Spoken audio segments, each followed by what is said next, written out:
Hello అండి, ఎలా ఉన్నారు అందరూ? ఈరోజు మా వదిన అండ్ మా అన్నయ్య ఇళ్ళల్లో దిగారు. వీరన్నల సంబరం చేసుకుంటున్నారండి. వీరన్నల సంబరం అంటే అందరికీ తెలుస్తుంది.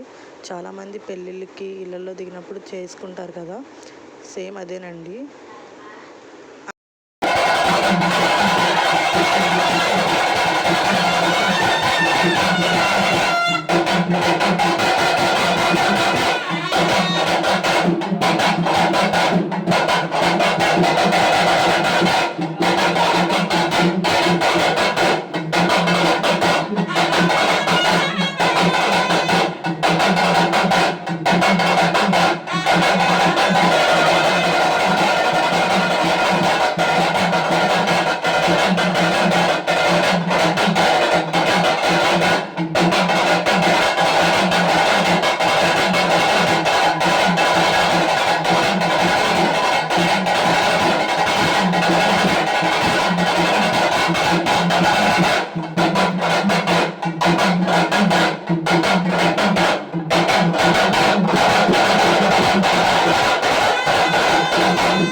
స్వామివారికి నూతన అలంకరణ పూజం సమర్పయామి. వీరభద్ర స్వామి పైకి లేపండి దేవుళ్ళి. శ్రీ భూదేవారి వీరభద్ర స్వామి అనుగ్రహ సిద్ధితో పట్టుకోండి. అలా పట్టుకోండి. నీళ్ళు తడి చేసి ఎక్కడ గుడి ఎక్కడ మొత్తం కూడా పసుపు రాసింది. ఓం నమ శివాయ సమేత వీరభద్ర స్వామి నీళ్ళు తడి చేసుకున్నంత కావాలంటే శ్రీ భూదేవారి వీరభద్ర స్వామి అనుగ్రహ సిద్ధిస్తూ మహాదేవ శంభోద్రగాళే సమేతాయ శ్రీ భూదేవారి వీరభద్ర స్వామి వారికి యథ అలంకరణ స్థానం సమర్పయామి. వీరభద్రాయ నమః. బుల్లి లేకుండా రాయండి. నీళ్ళు తడి చేసుకోండి. మీరు కూడా రాసింది బాబు. ఇక్కడ ఉంది ఫస్ట్ తీసుకొని మీరు కూడా రాయండి. ఎట్లా బుల్లి ఉండకూడదు, అమ్మగారు రాసింది కదా అలా రాసింది.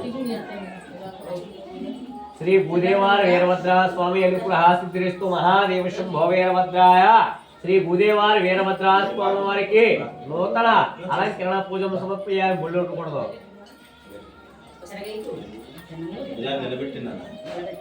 చేయగలపమ్మ తల్లి, మీరు కూడా చేయగలపండి. తల్లి మీరు కూడా అలాగ పైరు చేయగలపండి. శ్రీ భూదేవారి వీరభద్ర స్వామి దేవత అర్జునానికి త్రయాగం సమర్పయామి. కుంకుమ బొట్లు, శివనామాలు, అడ్డుబొట్టు 3 బొట్లు అందరూ ఇంట్లో పెట్టండి. ఒకటి పెట్టండి. మీకు అలా పెట్టాలా పెట్టాలంటే అలా పెట్టాలి. ఉడి పెట్టండి. ఇక్కడ ఒక చుక్క, ఇక్కడ ఒక చుక్క, 3 చుక్కలు పెట్టండి. ఓం నమ శివాయ భద్రకాళే సమేతాయ వీరభద్రాయ శ్రీ భూదేవారి వీరభద్ర స్వామి వారికి గోదావరి స్నానం మీరు పెట్టిన పర్లేదు. ఉండు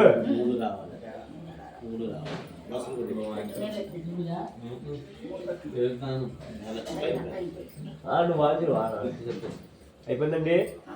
దూపం ఏంటి కులా సాంబ్రం దూపం. ఓం నమ శివాయ భద్రకాళే సమేత వీరభద్రాయ శ్రీ భూదేవారి వీరభద్ర స్వామి వారికి గోదావరి స్నానం సమర్పయామి.